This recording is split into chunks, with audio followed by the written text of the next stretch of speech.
পিরোজপুরের সড়ককাঠির তারাবুনিয়া খালের উপর ৫,৫৫,০০,০০০ টাকা ব্যয়ে নির্মাণাধীন সেতুর সড়ক সংযোগ বন্ধ রয়েছে ৫ বছর ধরে।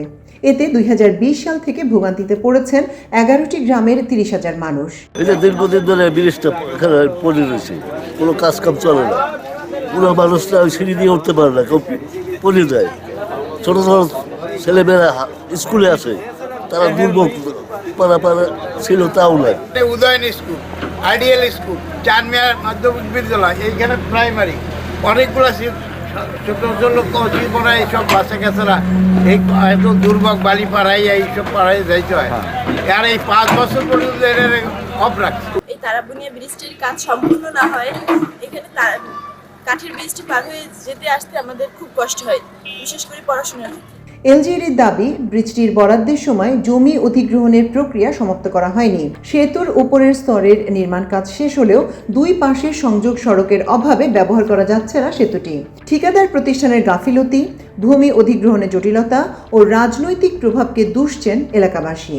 নিম্নমানের খোয়া, নিম্নমানের সবকিছু দিয়ে এই করছে, কে এরা পাথর দিয়ে করবে না? হ্যাঁ করছে, সব নিম্নমানের দিয়ে করছে। এটা নিম্নমানের রড, নিম্নমানের সিমেন্ট এবং নিম্নমানের খোয়া, নিম্নমানের বালু এইগুলো দিয়া কাজ করার পরিকল্পনা করতেছে। উপজেলার সুটিয়াকাঠি ইউনিয়নের তারাবুনিয়া খালের উপর পুরনো কাঠের সেতুটি ৬ বছর আগে ভেঙে পড়ায় পারাপারের একমাত্র সম্বল ছিল নৌকা। এলাকাবাসীর সেতুর অপেক্ষা ২০২০ সালে শেষ হলেও ঠিকাদারের গাফিলতির কারণে ৫ বছরেও সংযোগ সড়ক নির্মাণের কাজ শেষ হয়নি। কাঠের সড়ক বেয়ে উঠতে হয়, এতে দুর্ভোগে পড়েছেন ৩০,০০০ মানুষ। নেসারাবাদ উপজেলার প্রকৌশল অধিদপ্তর সূত্রে জানা গেছে, ২০২০ সালের ২৭ ফেব্রুয়ারি জগন্নাথকাঠি থেকে বৈঠাকাটা জিসি সড়কের IBRB প্রকল্পের আওতায় ৪৬ মিটার লম্বা ও ৭.৩ মিটার চওড়া RCC গার্ডার ব্রিজ নির্মাণের কাজ পায় Messrs MM builders and engineering ও মেসার্স আমির ইঞ্জিনিয়ার্স কর্পোরেশন নামের দুটি প্রতিষ্ঠান। সেতুর ব্যয় ধরা হয়েছিল ৪,৮৪,৫৪,০৬৬ টাকা এবং সমাপ্তির কথা ছিল ২০২১ সালের ২৬ ফেব্রুয়ারি। আসলে ভেরিয়েশনের জন্য অ্যাপ্রোচগত জটিলতার জন্য আটকে ছিল, তো ওটা ভেরিয়েশন অনুমোদন হয়েছে, এখন ঠিকাদার কাজ শুরু করছে, বর্তমানে কাজ চালানো হয়েছে আর কি। তো আমরা যথাসময়ে কাজটা শেষ করে ফেলবো খুব দ্রুত। এরপর মেয়াদ বাড়িয়েও শেষ হয়নি ব্রিজের কাজ, বরং বন্ধ রয়েছে ৫ বছর ধরে।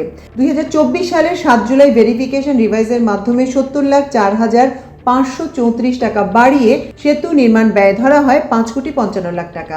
ঠিকাদার আমির হোসেনের সাথে মুঠোফোনে যোগাযোগের চেষ্টা করলেও পাওয়া যায়নি। ঠিকাদার প্রতিষ্ঠানের লোকদের সঙ্গে যোগাযোগ করলে তারা বলেছে, স্থানীয়রা জমি দেয়নি, তাই সংযোগ সড়কের কাজ আটকে আছে। এই ব্রিজটার দুপাশে অ্যাপ্রোচের জায়গা ছিল না, তারপর আমরা রিভাইজ করার পরে এখন কাজ শুরু করেছি। এর পূর্বের কোনো বিল আমরা পাই নাই, তাই কাজ করতে বিলম্ব হয়েছে। একাধিক স্থানীয় বলছেন, আমাদের জমি, বাড়ি ও দোকানের জায়গা ব্রিজে চলে গেলেও আমরা চাই দ্রুত সেতুটি হোক। সম্প্রতি সেতুতে যুক্ত করা হয়েছে কাঠের সিঁড়ি, যা অত্যন্ত ঝুঁকিপূর্ণ। স্থানীয় বাসিন্দাদের অভিযোগ, আওয়ামী লীগ আমলে লুটপাট করে ব্রিজ নির্মাণের ব্যয়ের টাকা তুলে নিয়ে সেতুর সাথে সড়ক সংযোগ না দিয়ে ৫ বছর ধরে সেতুটি ফেলে রেখেছে ঠিকাদার জমিদাতাদের কোনো টাকা না দিয়ে আবার ভেরিফিকেশন রিভাইজ করে ৭০ লাখ টাকার বাজেট বাড়ানো হয়েছে, কিন্তু কাঠের সিঁড়ি এখনও রয়েছে। ১১টি গ্রামের প্রায় ৩০,০০০ মানুষ ব্যবসা বাণিজ্য ও চলাচলের চরম দুর্ভোগ পোহাচ্ছে। যে কোনো সময় দুর্ঘটনা ঘটতে পারে, তাই দ্রুত সেতুটির কাজ সমাধানের দাবি জানিয়েছে এলাকাবাসী।